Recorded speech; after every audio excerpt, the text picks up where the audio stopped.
What is going on, everybody? Happy Friday. Tesla is back and we finally got a software update. It has been a while. We actually discussed one of these builds, what feels like months ago at this point, but 2023.26.10 just hit our vehicle with a lot of those features we've been waiting on. The scrolling feature for the Model S on the steering wheel or the yoke. We actually got the ability to move the blind spot cameras around in all the quadrants that we've been discussing that the Model 3 and Model Y have.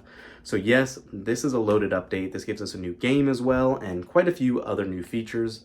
Let's go ahead. I want to jump into it. We'll go in the vehicle and really take a look at those new labels that we've seen, the new dots that are supposed to be here, I believe, in this build, signifying changes on certain applications and all of that good stuff.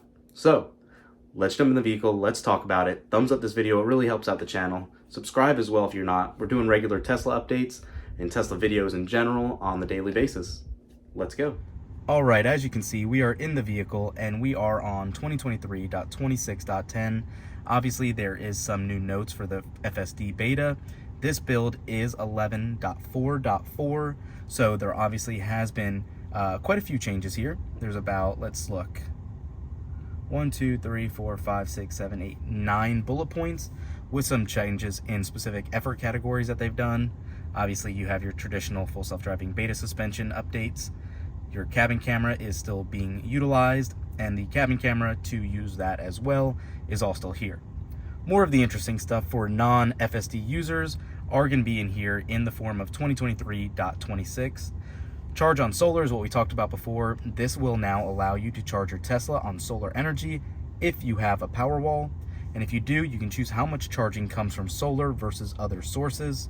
And how to set it up, you're going to need to do this in the Tesla app and does require a Powerwall version of 23.12.10 and a Tesla app version of 4.22.5.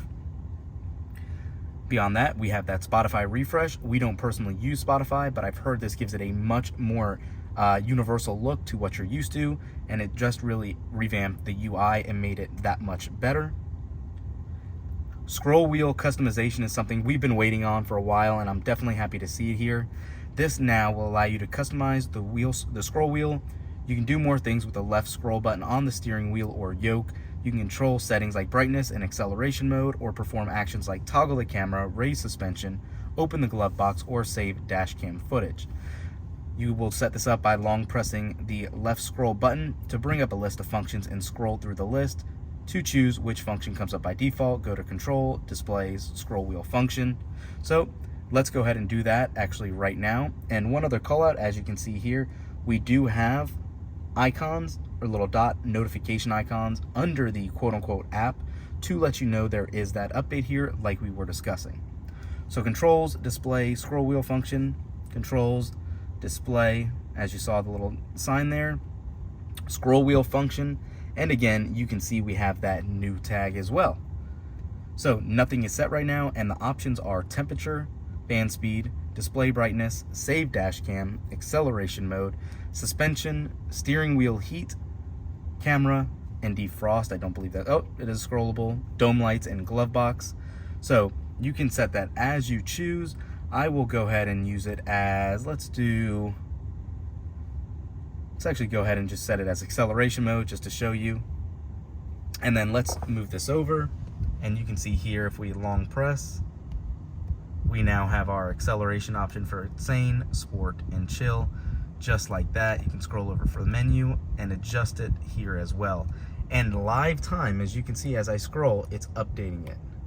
So that is actually really cool to see how they've implemented that here. Definitely cool. And we'll leave this as it is. Okay, so right back to it though.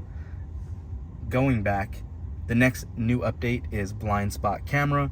Finally, just like the Model 3 and Model Y allowed, we now can drag and remove, or I should say move around the blind spot camera to another location on the touchscreen. It says after you move the camera window, it will appear in the same position whenever you turn your signal on. Controls, autopilot, automatic blind spot camera is how you'll set that up. Automatic headlights, this is something they brought back, which is finally long overdue. Your lights turn on automatically when windshield wipers are active, and headlights are set to auto and controls lights headlights. destination closing soon. These are some updates that have been made to when you navigate to a location. It will show you if your destination is closing soon or may be closed by the time you arrive. Vampire Survivors game, as you can see here, we do have that new game. Defend yourself against an onslaught of night creatures to survive until dawn. Camera view on Tesla app. This is one of the big ones that I've been waiting on. This little icon is now new, and when you are in your Tesla app, you don't have to pick between these 5 or 6 cameras. You can actually just click on the grid and get a view of all of them at once. Warmer colors on the display. This will allow you to set the touchscreen to automatically adjust to warmer colors at night, almost like a blue light filter. And you can see you go to controls, display, reduce blue light if you want to activate that. And then there's that other update category here with minor changes. And you can see these are recent and favorites are now separate tabs in the media player. The sliders to adjust volume, temperature, and charge limit are more precise.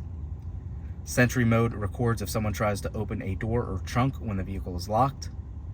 Access the owner's manual and release notes more quickly with the new manual app. Read up on everything from regenerative braking to phone key or maximizing range.